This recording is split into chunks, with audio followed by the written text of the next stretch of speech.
നന്നാക്കിയതാണിത്. അപ്പോൾ അത് ഞങ്ങളിനി കുറേശ്ശെ പാത്രങ്ങളിലാക്കി വെക്കും. ഇത് മുഴുവനൊന്നും കറി വെക്കില്ല. ഒരു 2-3 പാത്രങ്ങളിലാക്കി വെച്ചിട്ട് ഓരോ ദിവസം ഫ്രീസറിൽ വെച്ച് കഴിഞ്ഞാൽ കറി വെക്കാമല്ലോ. അങ്ങനെ ആക്കി വെച്ചേക്കാണ്. കറി വെക്കുന്നത് പിന്നെ ഒരു ദിവസം കാണിച്ചു തരാം. അപ്പം നമ്മുടെ ആ വിഷാംശമില്ലാത്ത നട്ട് ഇവിടെ നന്നാക്കി നമ്മൾ മുറിച്ചു. അപ്പോൾ എല്ലാവർക്കും ഒരു അഭിപ്രായം നമുക്ക് വലിയ കഷ്ണങ്ങളാക്കിയിട്ടൊന്ന് വറക്കണം. അപ്പോൾ ഇതങ്ങനെ തന്നെ ഇട്ട് വറക്കാനുള്ള പരിപാടിയിലാണ് ഞങ്ങൾ മുറിച്ചിരിക്കുന്നത് കേട്ടോ. അതിന് വേണ്ടിയിട്ട് ഞങ്ങളിവിടെ കുറച്ച് ഉള്ളി, ഇഞ്ചി, വെളുത്തുള്ളി, കറിവേപ്പില, പച്ചമുളക്, ഞാനൊരു ചെറുനാരങ്ങയുടെ നീര് ഇതിനകത്തേക്ക് ചേർക്കും. പിന്നെ മഞ്ഞൾപ്പൊടി, ഉപ്പ്, കുറച്ച് മുളക് പൊടി, ഇതൊക്കെയാണ് ചേർക്കാൻ പോണേ. കുറച്ച് കുരുമുളക് പൊടി. അപ്പം ഞങ്ങളിത് ആദ്യം ഒന്ന് മിക്സിയിലിട്ട് പേസ്റ്റാക്കുകയാണ് കേട്ടോ. പേസ്റ്റാക്കിയതിന് ശേഷം നമുക്കതെല്ലാം കൂടെ കൂട്ടി തിരുമ്പണ്ടേ. ഇപ്പോൾ കടലിൽ നിന്ന് എന്നും മീൻ വന്നാലും പരാതികൾ കേൾക്കാം. ഭയങ്കര വിഷാംശമാണ്. കുറേ കാലം കൂടി 6 മാസമൊക്കെ പഴകിയ മീനാണ് വരണേന്നൊക്കെ പറയണ കേൾക്കാം.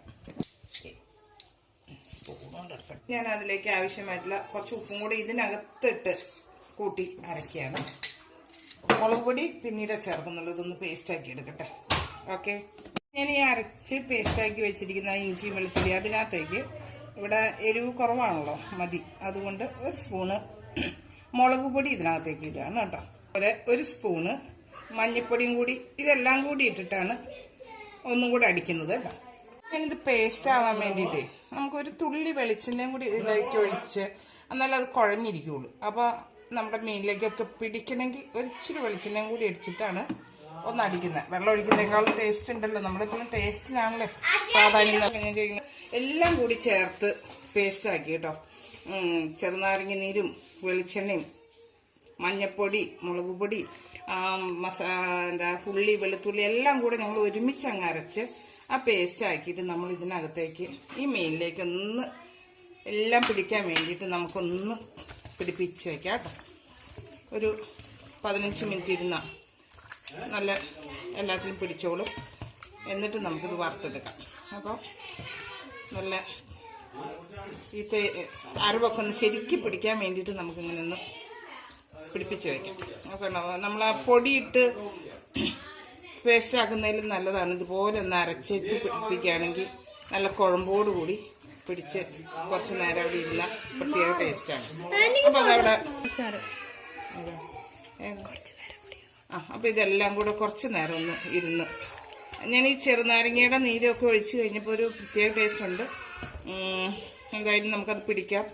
ഒരു അരമണിക്കൂർ ഇരുന്നാലും കുഴപ്പമൊന്നുമില്ല. എന്നാലും അപ്പോഴാണ് അതിൻ്റെ ഉള്ളിലേക്കൊക്കെ നന്നായി ഇറങ്ങി പിടിച്ച് ഇരിക്കുള്ളൂ. അവിടെ ഇരിക്കട്ടെ കേട്ടോ. പറയാം, ഞങ്ങൾ എന്ത് ചെയ്തു എന്നറിയോ, ഇത് വലിയവർക്ക് വറക്കാമെന്ന് വെച്ചു. ഇതിനകത്ത് മുളക് പൊടിയൊന്നും ഇട്ടിട്ടില്ല. ബാക്കി എല്ലാ ചേരുവകളും ചേർത്ത് മഞ്ഞൾപ്പൊടി ഇട്ട് പിള്ളേർക്ക് അവർക്ക് എരിവ് കൊടുക്കുന്നില്ല എന്ന് വെച്ചു. വയറ് വെറുതെ എന്തിനാ കേടാക്കണം ഈ ചുവന്ന മുളകൊക്കെ ഇട്ടിട്ട്. പക്ഷേ 2 പച്ചമുളകൊക്കെ ഇട്ടിട്ടുണ്ട്. അവർ എരിവില്ലാതെ കഴിക്കട്ടെ. ഇത് അവർക്കും വറക്കാമെന്ന് വെച്ചു. ഞങ്ങളങ്ങനെ 2 വിഭാഗമാക്കിയിട്ട് മീൻ വെച്ചു. ഇനി ഞങ്ങൾ ബാക്കി മീനൊന്ന് കാണിച്ചു തരാം കേട്ടോ. അതൊക്കെ അതിനകത്തേക്ക് ഇട്ട് കൊടുക്കാം.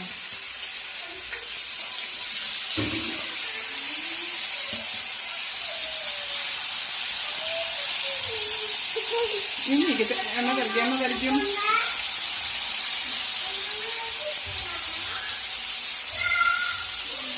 നമുക്കത് 2 സ്റ്റെപ്പായിട്ട് വറുത്തെടുക്കാം. അല്ലെങ്കിൽ അതിനകത്ത് സ്ഥലമില്ല, മുരിഞ്ഞ് കിട്ടാൻ ബുദ്ധിമുട്ടാകും. അപ്പം അതവിടെ ഇരുന്ന് കുറച്ച് സിമ്മിലിട്ടിട്ട് ഞാനൊന്ന് വറുത്തെടുക്കാം കേട്ടോ. അതിൻ്റെ മുകളിലൊരു 2 തണ്ട് കറിവേപ്പിലയും കൂടെ വെക്കുകയാണ്. നമുക്കത് മറിച്ചിടുമ്പോൾ കറിവേപ്പിലയുടെ ടേസ്റ്റ് മീനിലേക്ക് വന്നതും മരിഞ്ഞ് കിട്ടുകയും ചെയ്യും.